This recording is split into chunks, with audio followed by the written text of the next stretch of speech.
going around opening up the hay paddocks. Contractor's contacted me today and said he'll be here in the next day or two. So it's not as bulked as it was last time, but should still get a few bales off this. Get a few more wraps to take with me if I move. That will be good. Get me going through the winter. So I'm just going to go around and open up the 3 paddocks so they're all ready for them to just come and cut and carry on. Coming into my second hay paddock.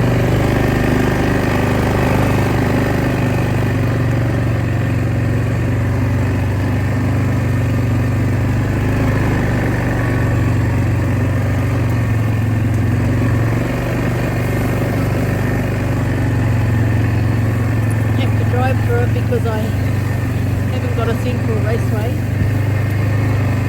so it's not looking too bad.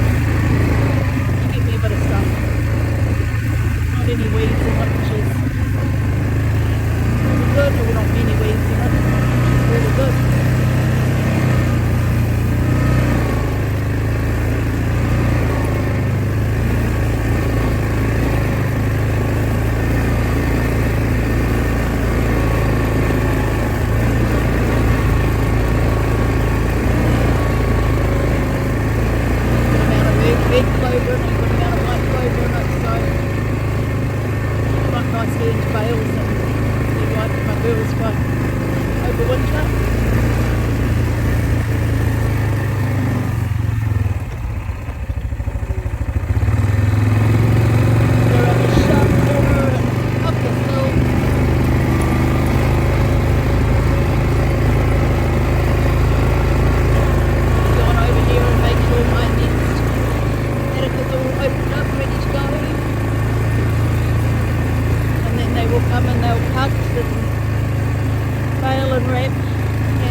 I've got 19 big rounds there at the moment. I expect to probably get about maybe another 10, maybe 12, it's not as thick. 10 bale equivalents. And then like you can see there's lots of clovers in here, and this one goes off and down the hill. So I've got about just I think 3.3 hectares that I can cut for hay and silage.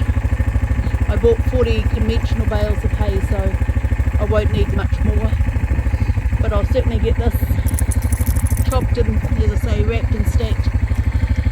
And I'll feed these paddocks off for my girls, get rid of those bloody ragworts, and then I better feed these paddocks and do a proper rotation on my place. So hoping for some rain, but it's raining in town today, but I don't believe it's got here at all. So fingers crossed we'll still get some more. Alright then everybody, have a good evening. Show you way out to the distance over